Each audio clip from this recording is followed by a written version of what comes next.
A rigid businessman keeps his company under strict rules, ignoring those who work behind the scenes. Everything changes when an employee takes her son to work and breaks an important rule. But the boy's reaction challenges his authority and reveals a truth that no one dared to say. If this beautiful story of overcoming and love touched you, subscribe to the channel. Tell us here in the comments which city you are watching from. We really want to know. And if you want to see more stories like this, don't forget to leave your like and share it with someone special. The sun of São Paulo had not even properly risen when Mariana Silva was already up, preparing breakfast for Lucas. The routine had been the same for 3 years, ever since her husband had left without looking back, leaving only overdue bills and a rented apartment in Jardim Angela that seemed to swallow half of her salary every month. Lucas was only 5 years old, but he already knew that his mother worked hard, that he needed to stay quiet when she arrived home tired, and that he couldn't ask for expensive toys because the money was barely enough for the essentials. On that Tuesday morning, however, something was different. The neighbor who always looked after the boy while Mariana worked had called in the middle of the night, her voice trembling as she warned that she had a high fever and could not take Lucas. Mariana felt the ground disappear beneath her feet. She had already missed work twice in recent months because of problems with her son, and she knew she couldn't risk a third absence. The cleaning supervisor, São Joaquim, had been clear in their last conversation. One more absence and she would be replaced. Simple as that. At Martins Incorporadora, a company that managed some of the most luxurious developments in the capital of São Paulo, cleaning staff were considered easily replaceable. She looked at Lucas, who was chewing his bread with jam, unaware of the storm forming in his mother's head. He was a quiet child, the kind who could entertain himself for hours with drawings and old toy cars. Mariana made a risky decision. She would take her son to work, keep him hidden in the cleaning supplies room on the 12th floor, away from the main offices. It would be for just that day. Tomorrow, she would find another solution. The bus ride to Avenida Paulista lasted almost 2 hours. Lucas was enchanted by the huge buildings, pointing at each one of them with wide eyes. Mariana held her son's hand tightly, her heart heavy. When they entered through the service door of the mirrored building that housed the headquarters of Martins Incorporadora, she instructed the boy for the 10th time. "Stay very quiet. Don't leave the room. Don't make any noise." Lucas promised he would, crossing his pinky finger with his mother, as they always did when they wanted to seal an important promise. The morning passed slowly. Mariana cleaned the offices with her usual efficiency, but her mind was divided. Every 15 minutes, she would invent an excuse to go up to the 12th floor and check if Lucas was okay. The boy was drawing on the floor, using sheets of paper his mother had set aside and old colored pencils. Everything was under control, until it wasn't. Eduardo Martins arrived at the office at 9:30 in the morning, as he had done every day for 15 years. At 42, he had built a real estate empire based on discipline, rigid rules, and a simple philosophy. There was no room for error, no margin for weakness. Employees knew exactly what was expected of them, and those who couldn't meet expectations were replaced without ceremony. Eduardo didn't see cruelty in this. He only saw efficiency. Business was business, and feelings didn't pay bills or build buildings. That morning, he was particularly irritated. An important meeting with Japanese investors was scheduled for 11 o'clock, and the financial report that should have been on his desk since 8 had not yet arrived. He walked through the corridors of the 25th floor with firm steps, his closed expression making employees look away. He decided to go down to the 12th floor, where the architecture department was located, to personally demand the numbers he needed. That was when he heard it. A soft sound, almost imperceptible, a child's voice humming quietly. Eduardo stopped in the empty corridor, frowning. He followed the sound to the ajar door of the cleaning supplies room. He pushed the door open forcefully. Lucas was sitting on the floor, surrounded by drawings. He looked up with large, frightened eyes at the tall man in the dark suit, who was staring at him with a severe expression. The boy froze for a second, remembering the promise he had made to his mother. Don't make noise, don't be seen. He had failed. Don't be seen. Eduardo felt a cold anger rise in his chest. This was unacceptable. A breach of protocol, a violation of safety standards, a disrespect for company rules. He turned and marched back to the corridor, looking for someone from the cleaning staff. He found Mariana coming out of a room with her supplies cart, her face pale when she saw his expression. "What is that?" Eduardo asked, his voice icy. "A child in this building during working hours?" Mariana felt her legs weaken. "Senor Martins, I can explain. The person who looks after him got sick. I had no one to leave him with. I couldn't miss work again. He is being quiet. He isn't bothering anyone." "He isn't bothering anyone," Eduardo repeated, each word cutting like glass. "You brought a child into a corporate environment, violated safety standards, turned a workspace into a daycare, and you think that isn't bothering anyone." Other employees began to appear at the office doors, attracted by the raised tone. Mariana felt the stares, the judgment, the shame burning her face. So Joaquim, the supervisor, came running down the hall, his face red with embarrassment. "Senor Martins, I didn't know. I will resolve this immediately. Mariana, you are fired. Pack your things and leave." Eduardo crossed his arms, satisfied with the quick and efficient resolution of the problem. That was exactly how things should work. Rules were rules. But before he could head back to the elevator, a clear little voice cut through the tense silence. "You are mean." Everyone turned. Lucas had come out of the small room and was standing in the corridor, his little hands clenched into small fists, his chin raised in a way that didn't match his 5 years. The boy looked directly at Eduardo, without fear, without looking away. "Lucas, no." Mariana tried to approach, but her son took a step forward, placing himself between his mother and the tall man. "My mother works harder than everyone here. She leaves home when it's still dark and comes back when it's dark again. She cleans everything for you, leaves everything sparkling, and no one even says thank you. And now you're going to send her away because she didn't have anywhere to leave me. That is being mean." The silence that followed was absolute. Eduardo stood still, looking at that scrawny boy in worn-out sneakers and a faded t-shirt who was staring at him as if he were his equal. No one had ever spoken to Eduardo Martins that way. No one had ever had the courage.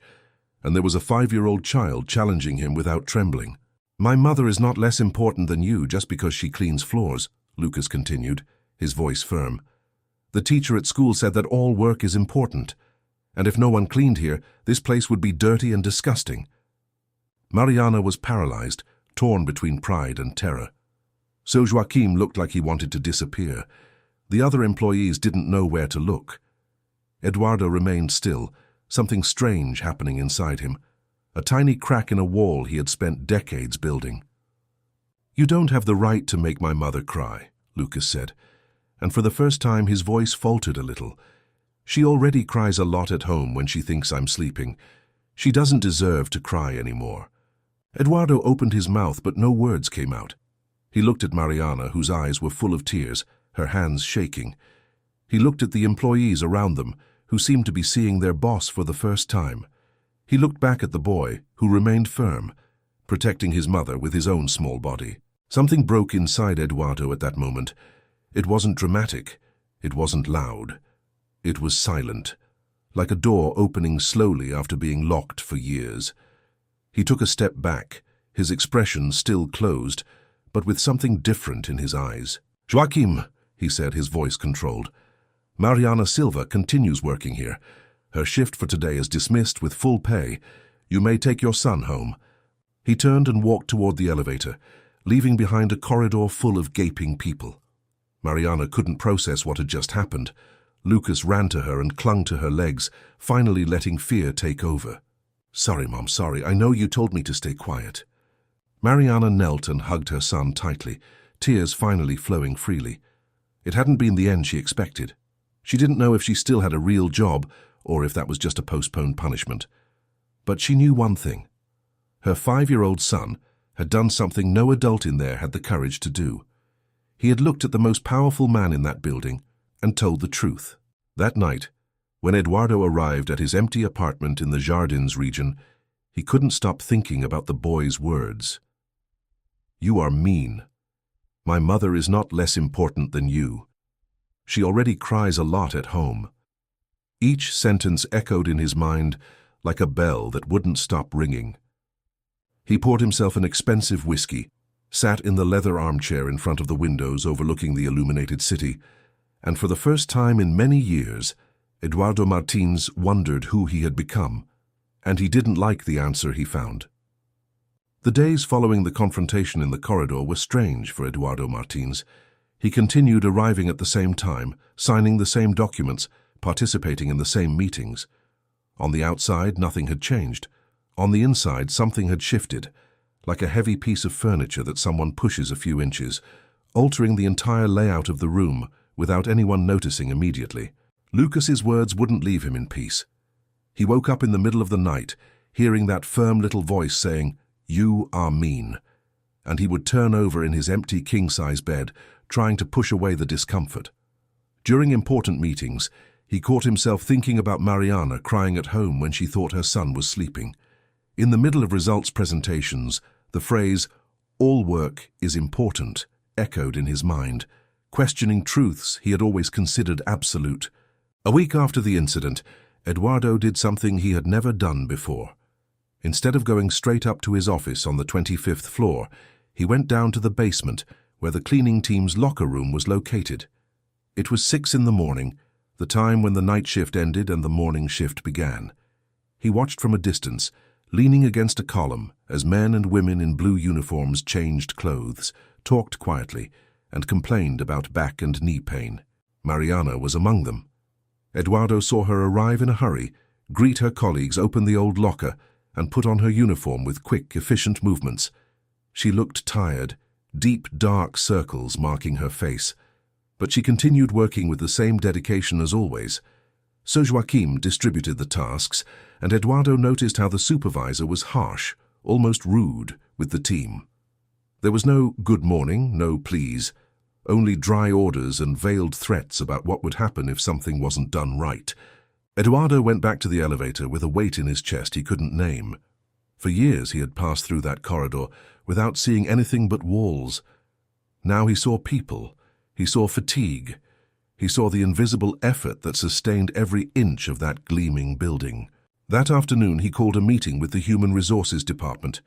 The HR director, Patricia Mendes, arrived with a folder full of documents, imagining it would be another demand for goals or cost-cutting. Instead, Eduardo asked a question that left her speechless for a few seconds. "What are the working conditions for the cleaning team?" Patricia blinked, confused. "What do you mean, Senor Martins?" "Salaries, hours, benefits, time off. I want a complete report by tomorrow."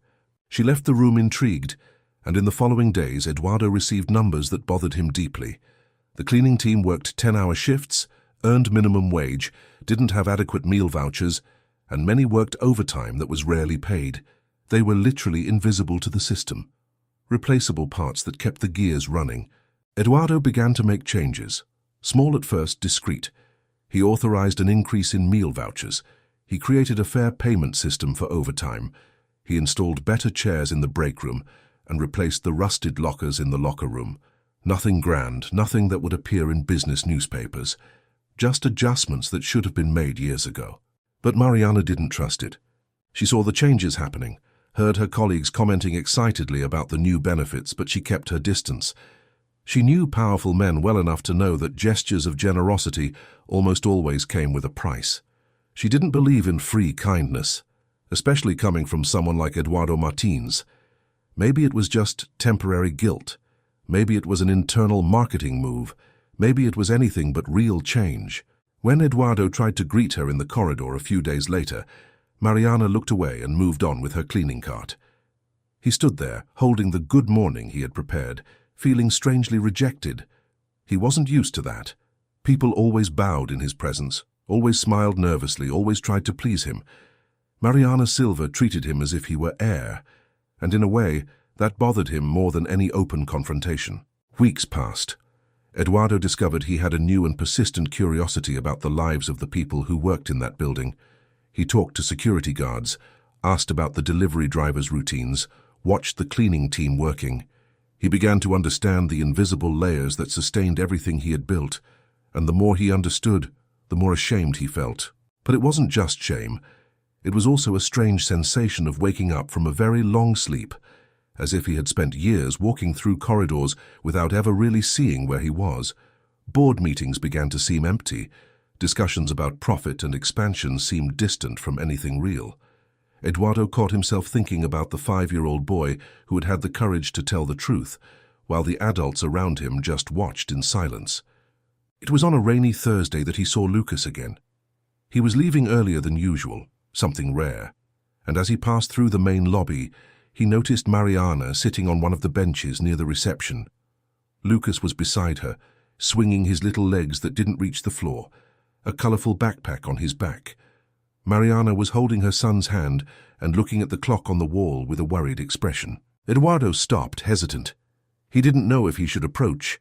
He didn't know what to say, but Lucas saw him first. The boy recognized him immediately and gave a small wave, as if they were long-time acquaintances.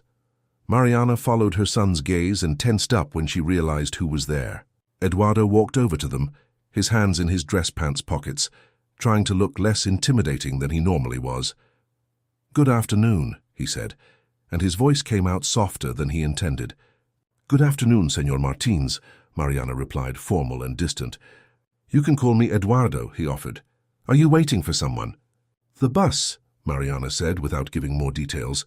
Lucas, however, didn't have the same filters as his mother. "My teacher had an emergency and left early.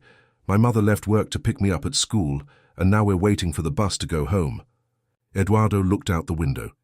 The rain was falling hard, turning Avenida Paulista into a grey river.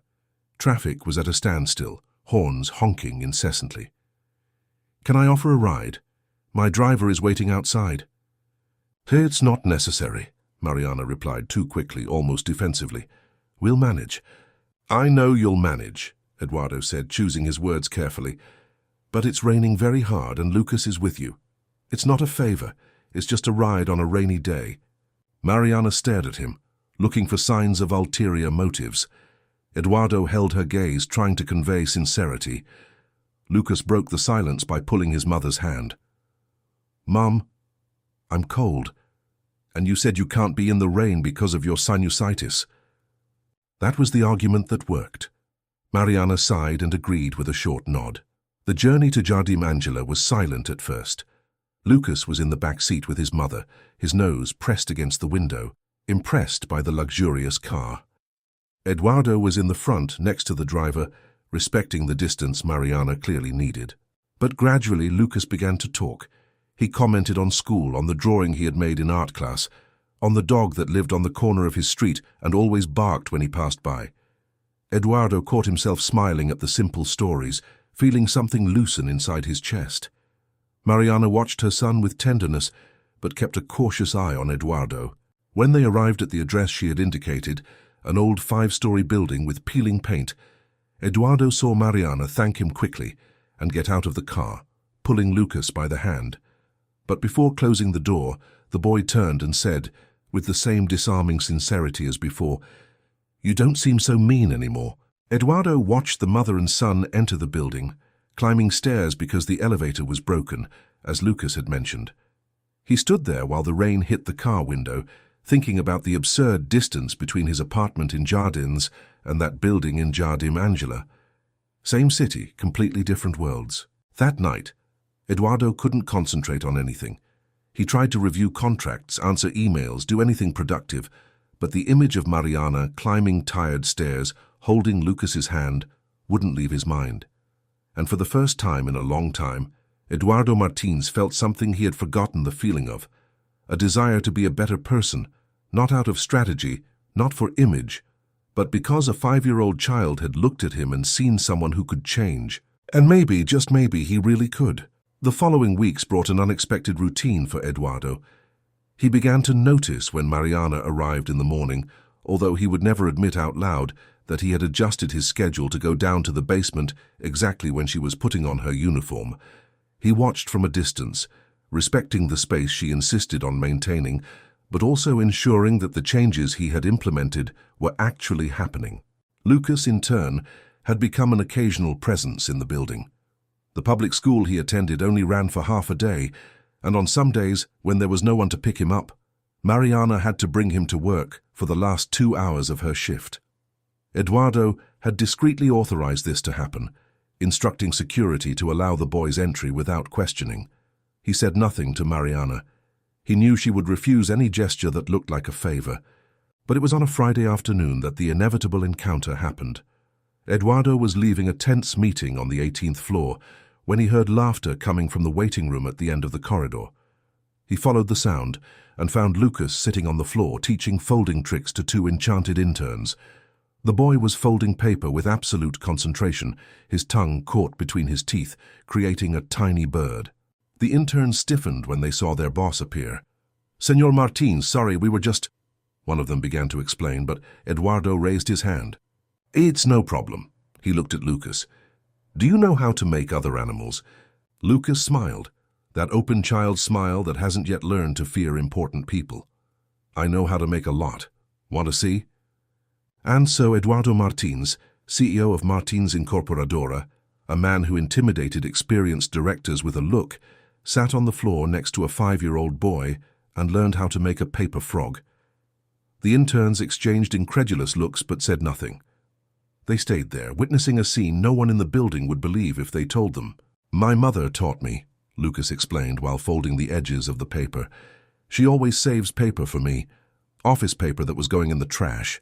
She says you have to use everything." "Your mother is very wise," Eduardo commented, surprised by the sincerity in his own words. "She's the best in the world," Lucas paused, his little face becoming serious. "She gets sad sometimes, but I make her laugh. When she laughs, everything gets better."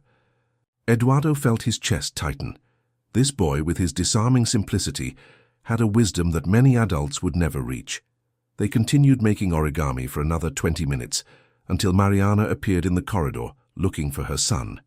She stopped abruptly at the scene, her boss, the most powerful man in that building, sitting on the floor with Lucas, surrounded by paper animals. "Lucas, let's go. Time to go home," she said, her voice controlled but tense. The boy stood up and began to put the folded papers in his backpack, but before leaving, he took the frog he had made and offered it to Eduardo. "You can keep it, to remind you that everyone can change. Even frogs turn into princes in stories." Eduardo accepted the paper frog, holding it as if it were something precious. Mariana pulled Lucas by the hand and left without looking back. Eduardo stood there, the paper frog in his hands, feeling something inside him reorganize once more. But not everyone at Martins Incorporadora saw Eduardo's changes in a positive light. Roberto Figueiredo, the financial director and Eduardo's right-hand man for 8 years, had built his position on ruthless efficiency and aggressive cuts. He had been the architect of many of the policies that kept costs low, including the salaries of the general services team. He saw Eduardo's recent changes as weakness. Worse, he saw them as a threat to the power structure he had carefully cultivated.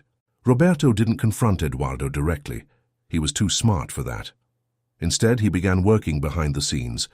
He talked to the supervisor, Joaquim, suggesting that it would be interesting to redistribute the cleaning team more efficiently. Mariana Silva, he pointed out with apparent neutral concern, had a history of small irregularities. Nothing serious, but perhaps it would be better to move her to a different shift, a shift that could be more supervised. Joaquim, who had always been loyal to whoever was in power, readily agreed. He didn't ask why Mariana specifically.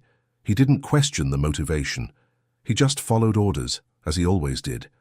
That was how Mariana discovered the following Monday that her schedule had been changed. Instead of the 6 a.m. to 4 p.m. shift, she would now work from 2 p.m. to 11 p.m. The change was presented as a normal redistribution of resources, but she understood immediately what it meant. She could no longer pick Lucas up from school. She could no longer be home to make dinner, help with homework, or put her son to sleep. She tried to talk to Sir Joaquim to explain that she had no one to leave the boy with at night, but he was inflexible. They were the new schedules approved by the board. Either she accepted, or she could look for another job. Mariana left that conversation with her body shaking with anger and despair. She wasn't naive. She knew that was retaliation. Someone, somewhere in that building, had decided to punish her. Maybe for bringing Lucas that first day. Maybe for becoming too visible. In her world, being seen rarely brought good things. She spent the next few days trying to find solutions. She talked to neighbors, looked for night nurseries she could afford with her salary. All the options were impossible or dangerous. Leaving Lucas alone at home was not an option. He was only 5 years old. But if she refused the schedule change, she would lose her job, and without a job, she wouldn't be able to pay rent, buy food, anything. Eduardo didn't find out about the change immediately.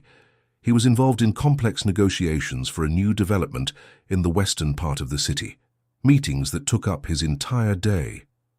But he noticed Mariana's absence. He passed by the cleaning supplies room several times and didn't find her.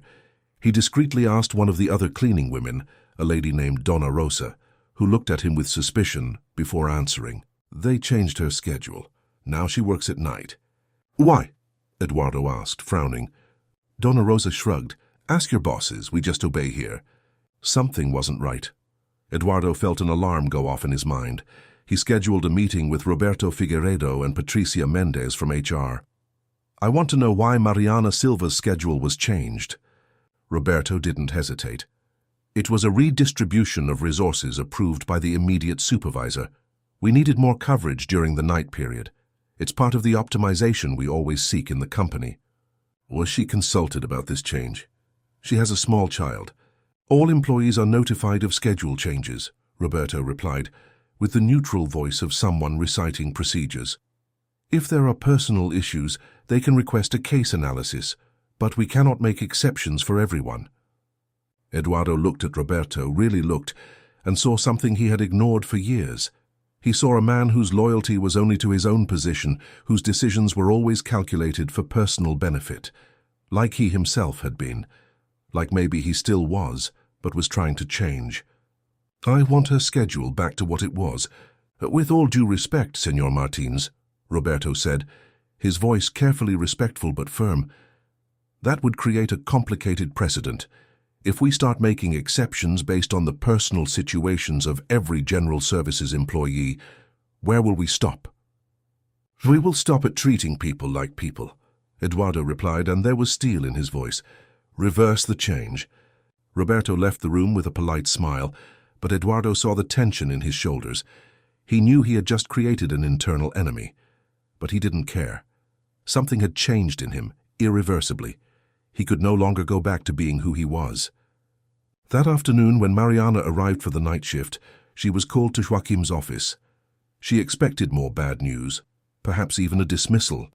Instead, Joaquim, looking like he had swallowed something bitter, informed her that there had been an error in the schedule. She would return to the morning shift starting tomorrow. Mariana said nothing. She just nodded and left. But while she cleaned the empty corridors that night, she thought, someone had changed her schedule on purpose, and someone had reversed the change. She didn't believe in coincidences, especially not in a place like that. And for the first time, she considered the possibility that perhaps, just perhaps, Eduardo Martins was not exactly the man she thought he was. The idea bothered her almost as much as it comforted her, because if he really was changing, if he really cared, it meant she would also need to change. She would need to let her defenses down a little, and that was terrifying in a way she wasn't ready to face. But changes rarely ask for permission. They just happen, one small slide at a time, until one day you look around and realize everything is different. And Mariana Silva, a woman who had learned to survive by being invisible, was about to discover that being seen could be scarier than any shadow. The episode of the schedule change left Eduardo restless in a way he couldn't ignore. For years he had trusted Roberto Figueiredo to make difficult decisions, to do whatever was necessary to keep the company competitive. Now, looking back, he began to wonder how many other decisions had been made without his real knowledge, how many lives had been affected by choices he had never questioned. He decided to investigate, not in a scandalous way, not by calling dramatic audits, but in a silent, methodical way. He began to arrive earlier, even before the cleaning team, and stayed later when the offices were empty. He reviewed payroll spreadsheets, dismissal histories, records of HR complaints that had never been resolved. What he found left him angry with himself. There was a clear pattern. Cleaning and maintenance staff were frequently fired for vague reasons. Requests for improvements in working conditions were filed away without a response. Overtime was recorded incorrectly.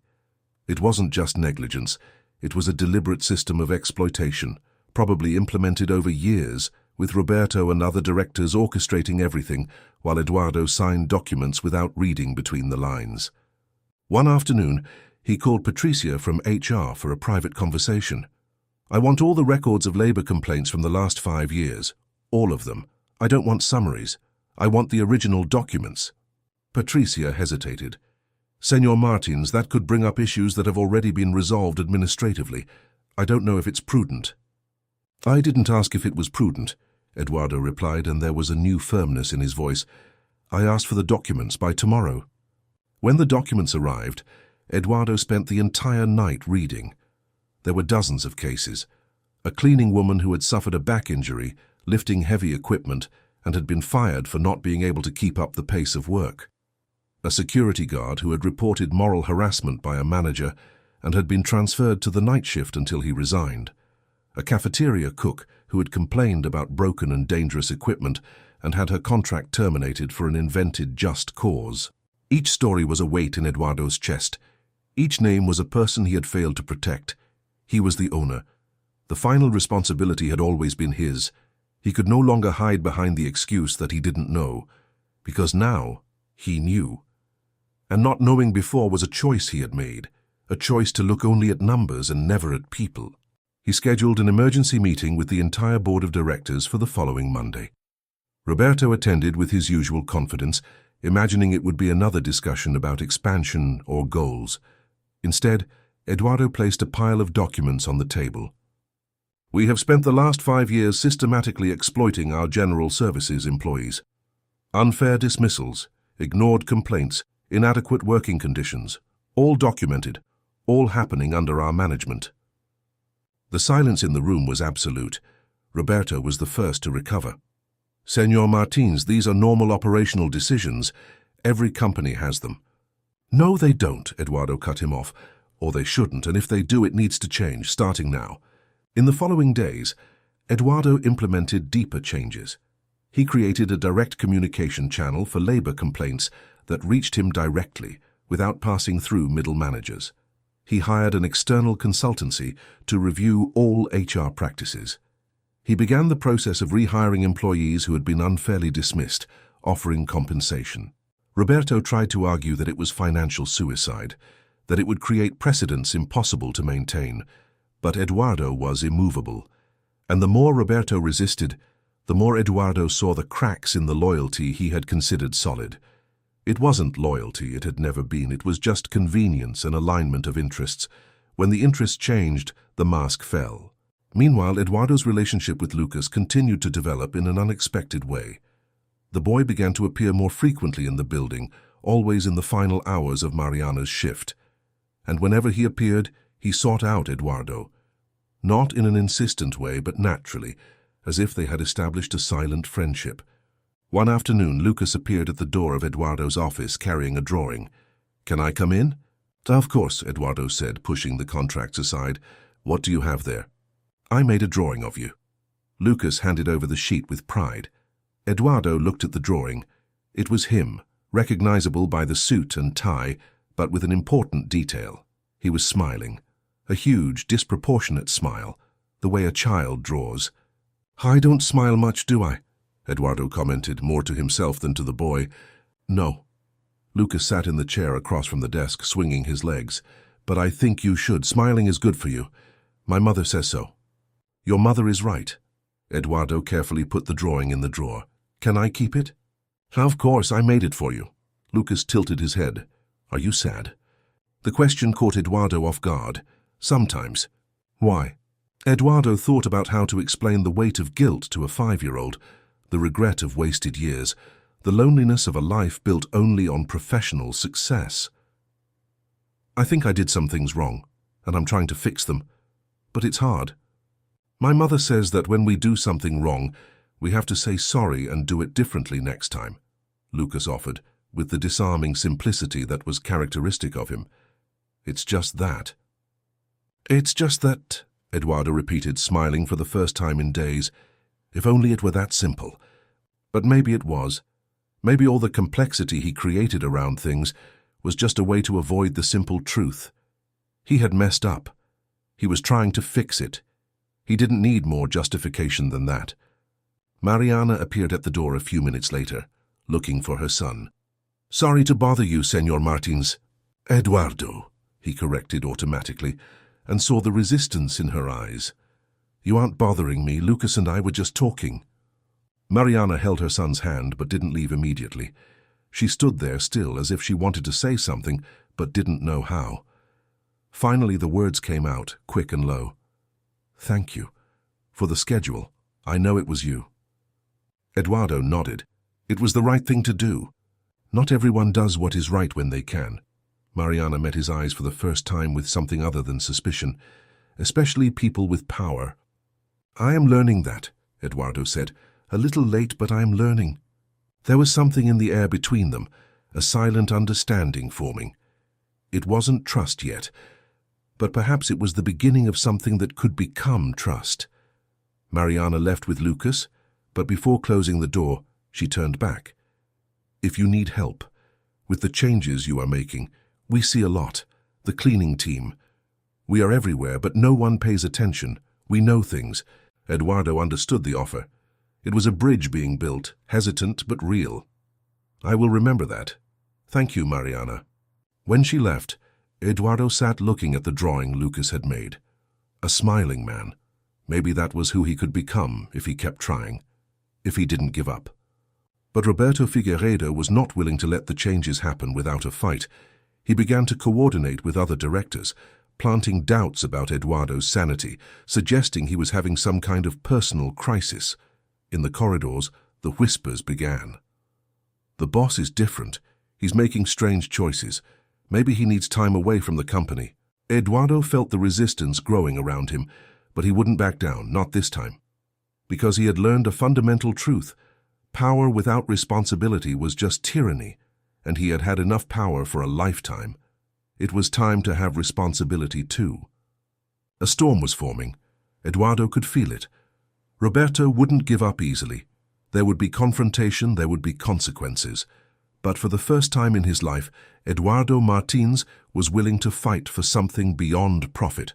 He was willing to fight for people, for dignity, for the things a 5-year-old boy had understood instinctively, but that he had needed 42 years to learn. And that fight was just beginning. Wednesday began like any other for Mariana.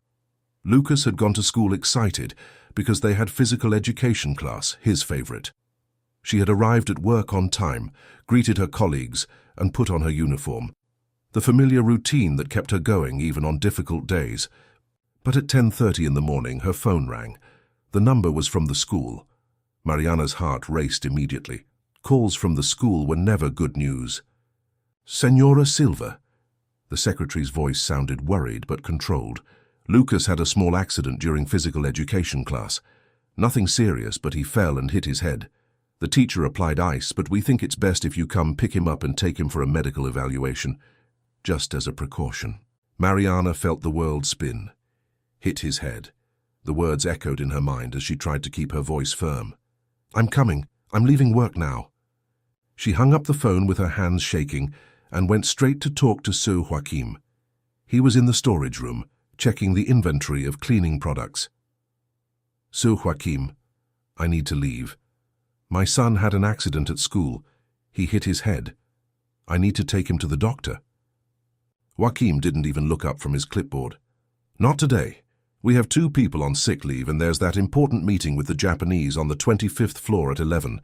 I need everyone here to ensure everything is impeccable." "Sir Joachim, please, it's my son. He hit his head." Mariana felt her voice failing, desperation beginning to overflow. "And I have a company to run," Joachim replied, finally looking at her with hard eyes. "You've had many privileges recently, Mariana. Schedule change reversed. Son coming to work. It's time to show that you take this job seriously. If you leave now, don't bother coming back." Mariana stood paralyzed. She couldn't believe what she was hearing. It wasn't just cruelty, it was a deliberate test. A trap.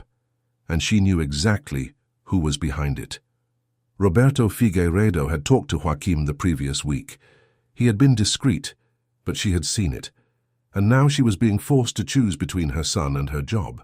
Tears burned in her eyes, but she didn't let them fall. She wouldn't give them that satisfaction.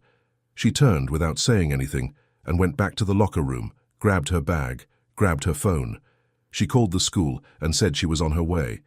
Then she called Donna Rosa, her closest colleague, and asked her to tell Joaquim that she had left. It didn't matter anymore. Her son needed her. The rest could wait. Meanwhile, on the 25th floor, Eduardo was in an extremely important meeting. Japanese investors from the Yamamoto Corporation had flown 15 hours to discuss a project worth 200 million reais. It was the largest deal in the history of Martins Incorporadora. Months of preparation, dozens of people involved, contracts that could transform the company. Mr. Yamamoto, through the translator, was just beginning the presentation on technical specifications when the meeting room door opened abruptly. Patricia from HR entered, her face pale, and gave a discreet signal to Eduardo. He frowned, irritated by the interruption, but saw something in her expression that made him stand up.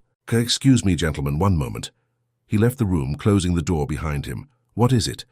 "Senor Martins, I wouldn't interrupt if it weren't urgent." Patricia spoke quickly, nervously. "Mariana Silva, from cleaning. Her son had an accident at school. He hit his head. She asked to leave and Joaquim refused, said she would be fired if she left. She left anyway. Donna Rosa just told me, thinking you should know." Eduardo felt his blood run cold. Joaquim refused. In a medical emergency involving a child, he refused. "Where is she now?" "Probably going to the school to pick up the boy. I don't know which hospital she's taking him to." Eduardo didn't think twice. He went back into the meeting room, where the Japanese were waiting with politely confused expressions. Roberto Figueiredo was sitting at the head of the table, tense. "Gentlemen," Eduardo said, keeping his voice firm even with his heart racing, "I offer my sincerest apologies, but I must leave immediately. An emergency has arisen that requires my personal attention. Roberto will be responsible for the presentation and can answer all your questions. He knows the project as well as I do." The silence in the room was awkward. Mr. Yamamoto exchanged looks with his assistants. Roberto stood up, his voice carefully controlled but with ill-disguised anger at the edges. "Senor Martins, this is the most important meeting of the year. We cannot simply—" "Family emergency," Eduardo cut him off, already walking toward the door. "You will get along very well. Roberto is extremely competent. Excuse me." He left before anyone could protest. He grabbed his cell phone and called the driver while running to the elevator. He needed to find Mariana. He needed to help. For the first time in his professional life, Eduardo Martins was putting a person above a business, and he didn't feel a single bit of regret. He called Patricia again. "Find out which school Lucas attends and which hospital Mariana will likely take him to. Quickly." 10 minutes later, he was in the car crossing São Paulo toward the municipal hospital of Jardim Angela. Patricia had discovered it was the closest hospital to the school, the only one Mariana could afford. Eduardo asked the driver to speed up, within the limits of safety. When he arrived at the hospital, he found Mariana in the pediatric emergency waiting room. Lucas lying in her lap with an ice pack on his forehead. The boy was tearful but awake, which was a good sign. Mariana's face was wet with tears, but she kept a firm hand stroking her son's hair. Eduardo stopped at the entrance, hesitant. He didn't know if he should approach. He didn't know if his presence would be welcome. But Mariana looked up and saw him. Her expression went through several emotions in seconds. Surprise, confusion, shame for being seen like this, and finally, something that looked like gratitude mixed with disbelief. Eduardo walked over to them slowly. "How is he?" His voice came out so soft it barely sounded like the same voice that commanded meetings. Mariana wiped her tears quickly, trying to regain her composure. "Awake. The teacher said he got dizzy but didn't pass out. We are waiting for the doctor to evaluate him." Eduardo looked at Lucas, who recognized him and tried to smile despite the injury. "Hi, Seu Eduardo." "Hi, champion. I heard you had an adventure today." "I fell trying to catch the ball," Lucas explained, his voice whimpering. "It hurt a lot." Eduardo felt his chest tighten. He knelt in front of them, bringing himself to Mariana's eye level. "I know Joaquim refused your leave. I wanted you to know that he had no authority to do that. You did the right thing by coming. Your job is guaranteed, and Joaquim will answer for this." Mariana looked at him with eyes full of new tears. "You left an important meeting. I know you had investors today. Everyone in the building knew." "It wasn't more important than this," Eduardo said. and realized he completely believed every word. Nothing is more important than this, than a mother being able to be with her son when he needs her. "Why are you doing this?" The question came out as a whisper. "Why do you care?" Eduardo thought of all the answers he could give. Because he was trying to be a better person, because Lucas had shown a courage he had never had, because seeing Mariana struggle alone every day made him question everything he had built. But in the end, he simply told the truth. "Because you two taught me that I was wrong, about everything, and I'm trying to fix it." Mariana let the tears fall freely now. She didn't try to hide them. She didn't try to be strong, she just let the emotion come, all the pressure and fear and exhaustion of years releasing at once. Eduardo, without thinking, reached out and held her hand. He said nothing. He just stayed there, present, offering the only support he knew how to give at that moment, his presence. The doctor called Lucas Silva a few minutes later. Eduardo stayed in the waiting room while Mariana went in with her son. He sat on the hard plastic chairs, surrounded by other worried families, and for the first time understood what it meant to be on the same level as everyone else. There was no privilege there. There was no special treatment. It was just a group of people waiting, hoping, worried about those they loved. 40 minutes later, Mariana came out with Lucas. The boy had a small bandage on his forehead and was eating ice cream from a plastic cup the hospital had given him. The doctor said it was just a bump, nothing serious, but he asked them to observe him for the next 24 hours. Eduardo felt such a great relief that it almost unbalanced him. "That's good. Do you need a ride home?" Mariana looked at him, really looked, and Eduardo saw the change happening in real time. The defenses falling, the suspicion dissolving, acceptance moving in. "Yes, we do. Thank you." In the car, Lucas fell asleep leaning against his mother, emotionally exhausted. Mariana looked out the window, but she wasn't seeing the city passing by. She was processing. "You abandoned the most important meeting of the year," she said softly, almost to herself. "For us." So it wasn't abandonment, it was a choice. Eduardo kept his eyes on the road ahead, and it was the easiest choice I've ever made. When they arrived at Mariana's building, she woke Lucas gently. Eduardo got out of the car too, although he hadn't been invited. He helped Lucas down, held the boy's backpack.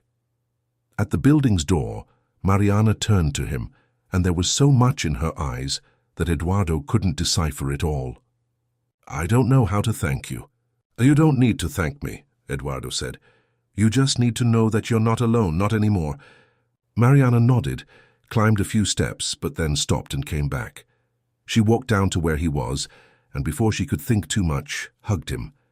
It was quick, hesitant, but real. When she pulled away, she had a small smile on her lips. "You really have changed. Lucas was right. You aren't mean anymore." Eduardo smiled back, a genuine smile he hadn't felt in a long time. "I'm trying." He returned to the office late in the afternoon, knowing he would have to face consequences. Roberto had probably poisoned the Japanese investors against him. Maybe the deal had fallen through. Maybe his reputation at the company was ruined. But he didn't care, because he had done the right thing. And for the first time in his life, that was enough. When Eduardo entered Martin's Incorporadora the next morning, the environment was different. Tense silence in the corridors, furtive glances, whispers that stopped when he passed. He knew the news of his abrupt exit from the meeting with the Japanese had spread. He knew he would be judged, but he arrived with his head held high without regret in his chest. Roberto was waiting for him in the office, sitting in one of the leather armchairs as if he owned the place. His expression was one of ill-disguised satisfaction. "Senor Martins, we need to talk." Eduardo closed the door and stood, crossing his arms. "Go ahead." "The Japanese were not at all satisfied with your departure yesterday. Mr. Yamamoto considered it a grave lack of respect. They cancelled the negotiations. 200 million reais lost because you decided that a cleaning lady was more important than the future of the company."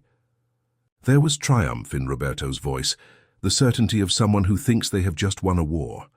Eduardo watched him for a long moment, seeing who that man really was. Someone who considered people as disposable parts. Someone who measured success only in numbers. someone he himself had been not too long ago. So you're right, Roberto. I put an employee above a business. I put an injured child above profit, and I would do it again without hesitation. Roberto stood up, his patience finally snapping. You are destroying everything we built. Ridiculous changes to please people who are easily replaceable. Sentimentalism that will cost us millions. And now this. The shareholders are going to want your head. Maybe they will, Eduardo agreed calmly. But before any decision is made, I think the shareholders will want to know some interesting things I've discovered in the last few days. Like the falsified overtime spreadsheets you've been approving. Like the diversion of funds from the maintenance fund that ended up in offshore accounts. Like the overpriced contracts with companies of which you are a hidden partner. Roberto turned pale. What are you talking about? I'm talking about fraud, Roberto. I'm talking about embezzlement. I'm talking about crimes you've been committing for years while I was too busy to notice. But I've noticed now. I hired external auditors. I have documentation for everything. The silence that followed was absolute. Roberto opened and closed his mouth several times, looking for something to say, some defense. But there was none. Eduardo had played his game. He had used the same tactics Roberto had always used. Information, evidence, perfect timing. You have two options, Eduardo continued. Resign now discreetly with a confidentiality agreement that protects your reputation but keeps you away from this company forever.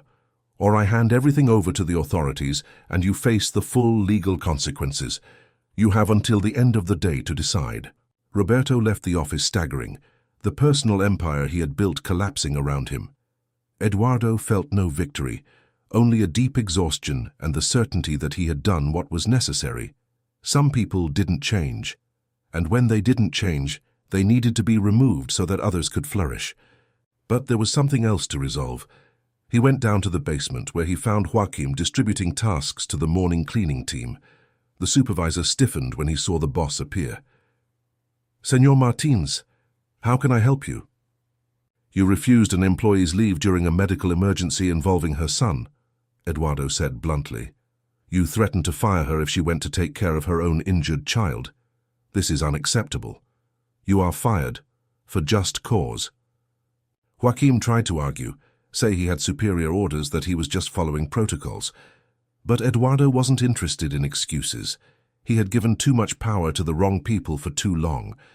It was time to rebalance things. He promoted Donna Rosa, the oldest and most respected employee of the cleaning team, to supervisor.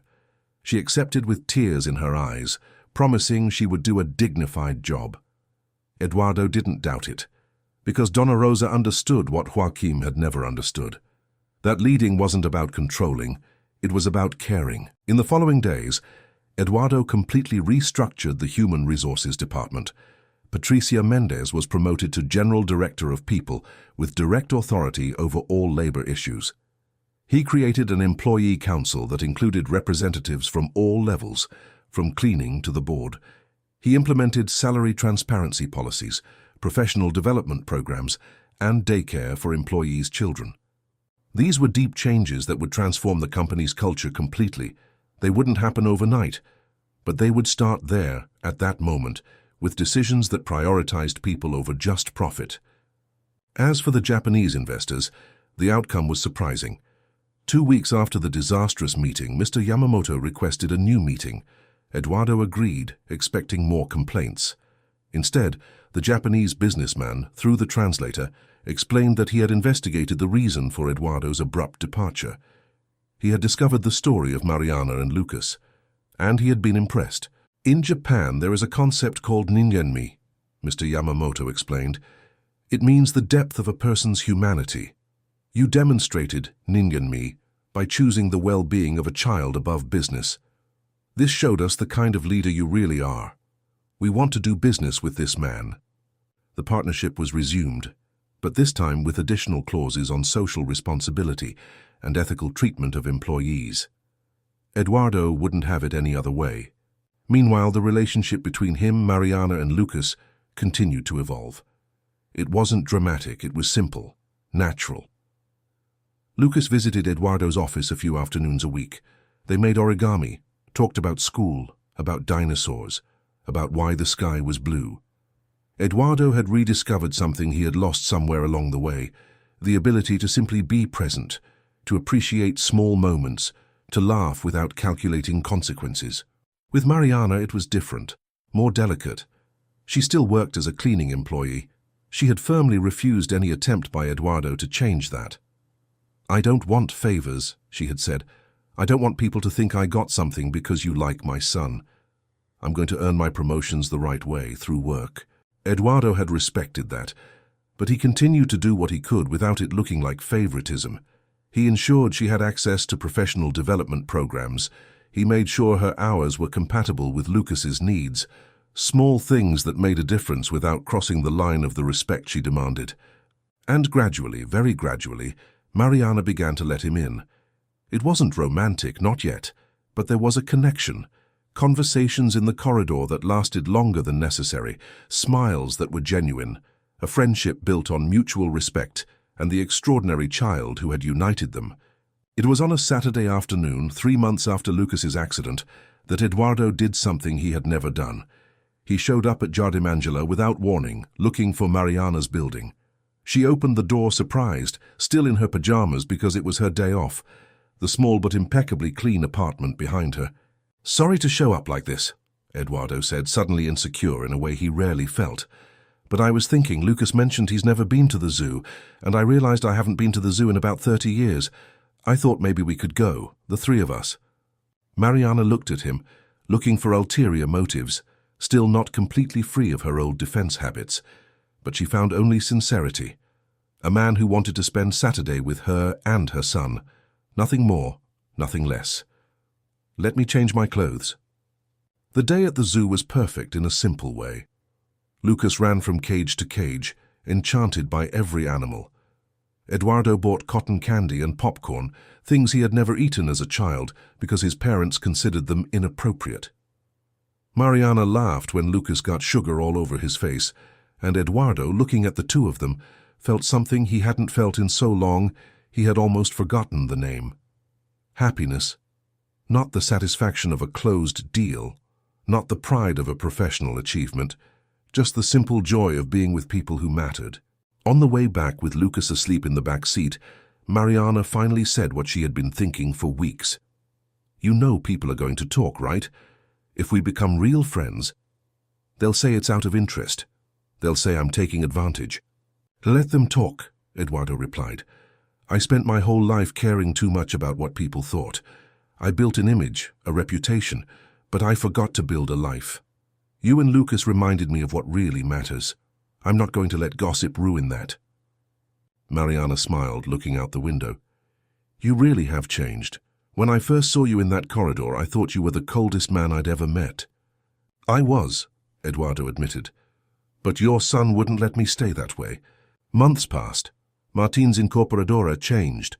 Not overnight, not without resistance, but it changed. Employee turnover decreased, internal satisfaction increased. Surprisingly, productivity did too. When people feel valued, they work better. It was a simple truth Eduardo had ignored for years. Roberto Figueiredo had chosen to resign. He had disappeared to Miami, where he had accounts and properties. Eduardo didn't pursue him. He just made sure he didn't come back, and he promoted people who understood that business was made by people, for people. Lucas grew up. He turned 6. He began to read. He continued making origami, but now he taught other children at school. He was a happy, secure, loved boy. And he knew he had a powerful friend who listened to him, who respected his mother, who had changed because of the words he had had the courage to say. And Eduardo. Eduardo Martins had discovered that the best version of himself was not the one he had built on top of corporate success. It was the one that had been shaped by a strong woman who refused to accept less than respect, and by a brave boy who had looked at him and told the truth.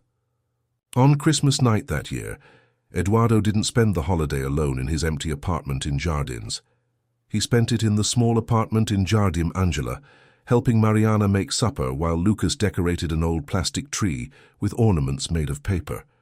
It wasn't luxurious, it wasn't what he was used to, but it was real, it was true, it was family. And when they toasted with cheap grape juice because Mariana didn't drink, Eduardo looked at that woman and that boy, and finally understood what it meant to be truly rich. It had nothing to do with the balance in his bank account. It had to do with the people by his side, with the bonds he built, with the difference he made. Lucas had been right from the beginning. Everyone could change. Even frogs turned into princes in stories. And Eduardo Martins had been the coldest frog in São Paulo. But he had changed. Not by magic, not by destiny, but because a child had had the courage to tell the truth, and a man had had the humility to listen. That was the story.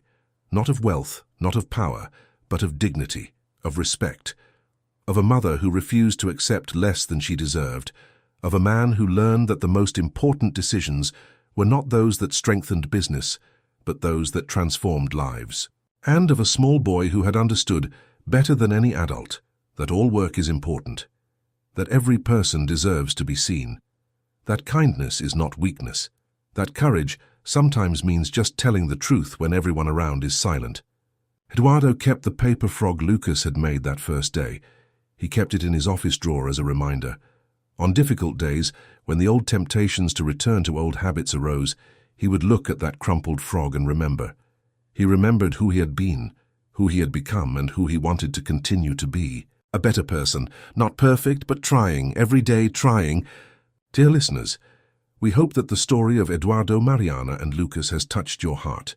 May it have shown that true wealth lies in the connections we build and the dignity with which we treat every person who crosses our path.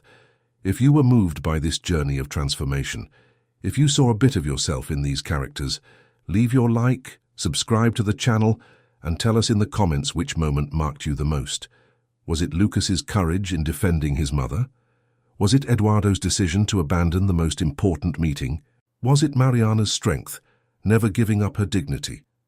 We want to know what resonated with you. Every day we bring stories like this, narratives that explore the deepest side of the human soul, that make us reflect on who we are and who we can become. Because in the end, we are all capable of change. We can all choose every day to be a better version of ourselves. We'll see you in the next episode with another story that will stir your emotions and make you think about life in a different way. See you soon, and may you also find your own